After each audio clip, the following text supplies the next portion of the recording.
Your phone rings, and you stare at it like it's a ticking bomb.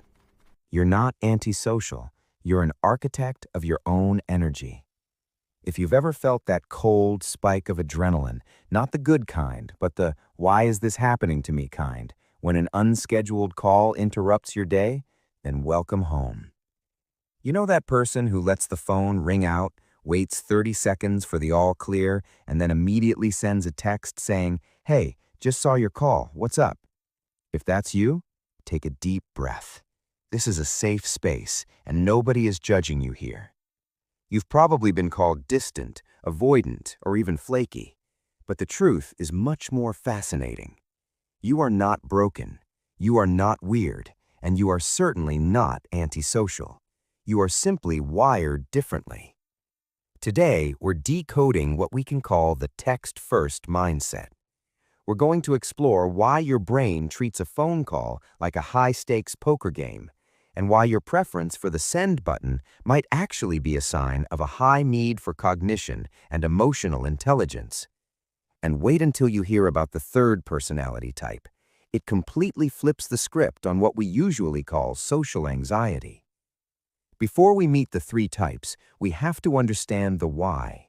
Why does texting feel like a cool breeze, while a phone call feels like a crowded subway at rush hour? It comes down to cognitive load. In a real-time conversation, your brain is working overtime. You're not just listening to words. Your mind is also decoding vocal changes, pauses, tone, and subtle emotional signals. Your amygdala is constantly scanning for social cues, making sure you don't offend the other person. For some people, this creates what psychologists call a low-stimulation preference. Texting removes that pressure. There's no vocal performance, no instant response required. You can focus purely on the information. Now let's meet the first type, the thought architect. If you've ever drafted a text, deleted it, rewritten it, and then waited 5 minutes to send it so you don't look too eager, you might be the thought architect. For you, communication isn't just about talking, it's about precision. Thought architects often have what psychologists call a high need for cognition. Your brain doesn't just talk, it builds. In a phone call, you may feel rushed.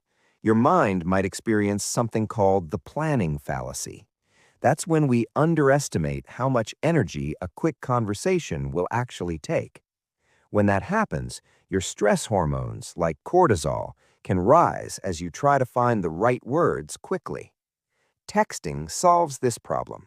It allows what psychologists call external processing. You can think, pause, revise, and respond with intention. That isn't a flaw, it's a superpower of clarity. You're not being slow, you're crafting language carefully so that what you say truly reflects what you mean. Now let's meet the second type, the energy conservator. You may know someone who stays calm when the world is falling apart, but becomes stressed when their phone rings twice in an hour. That's the energy conservator. For this person, social interaction works like a battery. A text message might drain 1%. A phone call? That might drain 40% in just a few minutes. Energy conservators often have high sensory processing sensitivity. To them, a ringing phone doesn't feel like a simple request. It feels like an intrusion, a sudden demand for immediate attention.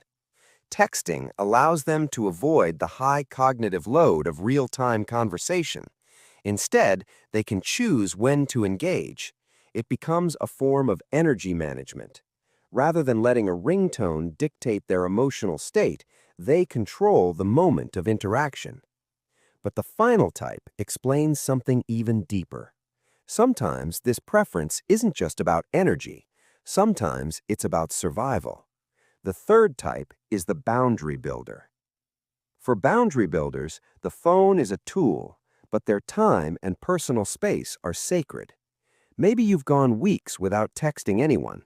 Maybe your birthday passed with your phone on Do Not Disturb, and honestly, you felt perfectly fine about it. When someone asks if you want to hang out and you say, "I'm busy," you're not necessarily lying. You might simply be protecting your peace. Boundary builders use texting as a way of protecting their sanctuary. A phone call can feel like someone walking into your living room without knocking. A text message feels different. It's more like a letter left on the front porch. You can read it when you're ready. You can respond when you feel comfortable. Psychologists sometimes describe this preference using the concept of refuge appeal. In nature, animals often look for places where they can see the environment without being exposed themselves. Texting provides a similar psychological refuge. You can observe the social world, gather information, and respond from a place that feels safe. Now here's something interesting. If you feel guilty about ignoring calls or leaving messages unread, you might want to consider the evolutionary perspective. For most of human history, communication was never instant. People spoke face to face. We relied on body language, facial expressions, and physical presence to detect trust or danger. This was a survival skill. But the modern phone call is actually an evolutionary anomaly. It's a voice in your ear without a body attached to it. Your brain hears someone speaking, but cannot see their expressions or gestures. Your ancient instincts get confused. Your mind quietly asks, where is the rest of this person? That subtle uncertainty can trigger a mild stress response.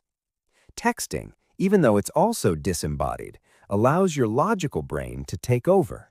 You can read the message, think about it, and respond without triggering that same fight-or-flight reaction. So the next time you feel guilty for tapping ignore on an incoming call, remember something. You're not being rude, you're being an architect of your own energy. Whether you're a thought architect seeking precision, an energy conservator protecting your mental battery, or a boundary builder guarding your peace, your preference for texting is simply a sophisticated way of navigating a high-stimulation world. Now we want to hear from you. Which type do you identify with? Are you a thought architect who carefully crafts every message?